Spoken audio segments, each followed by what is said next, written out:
এই ভিডিওটা হলো এই রবিবার, মানে যেদিনকে ইন্ডিয়ার খেলা ছিল ঠিক সেদিন সকালবেলা গেছিলাম আমরা দুজন মিলে বাজার করতে। বাজার থেকে এসে প্রচণ্ড খিদে পেয়ে গেছিলো, তাই এই ম্যাগিটা কর্তামশাই বানিয়েছিল। আর অন্যদিকে ম্যাগিটা খাওয়া হয়ে যাওয়ার পর কর্তামশাই এখানে মাংসটা ম্যারিনেট করে রাখছিল, সেই পেঁয়াজ কুচি আর সমস্ত মশলাপাতি দিয়ে। আসলে আমাদের যে নারকেল গাছ আছে সেই নারকেল পাড়তে আজকে দুজন দাদা আসবে। ফোনে আগের থেকেই কথা বলা হয়ে গেছিল। যেহেতু রবিবার ছাড়া আমাদের এইসব জিনিসের কাজগুলো করা সম্ভব হয় না, তাই আমরা সব কিছুতেই সবাইকেই যখনই ডাকি সেই রবিবার দিনটাই আমরা ডাকি।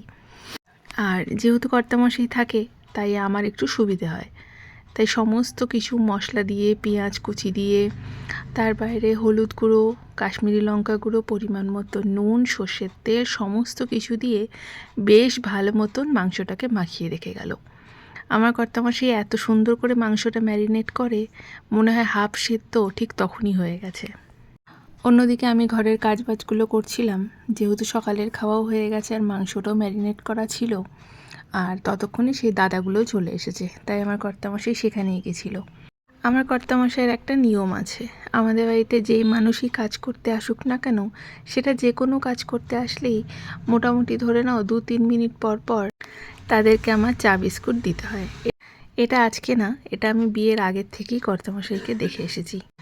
যেই জিনিসটা আমার সত্যি কথা বলতে ভীষণ ভালো লাগে, কারণ আমি এমন অনেক বাড়ি দেখেছি যারা কাজ করতে আসে তাদেরকে তো এক কথায় মানুষ বলে গণ্যই করে না, আর দ্বিতীয়ত তাদেরকে ওই চাটুকু দিতেও ভীষণ প্রবলেম হয়। আবার এমনও অনেক বাড়ি দেখেছি চায়ের সাথে সে বিস্কুটটা যে দিবে সেটাও মনে হয় তারা দিতে পারে না।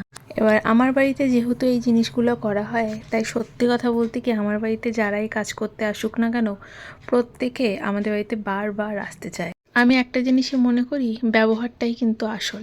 বাদবাকি সব কিছু না থাকলেও ব্যবহারটা সারা জীবন তোমার সাথে থেকে যাবে, তাই ব্যবহারটা ভালো সবার সাথে রাখা উচিত।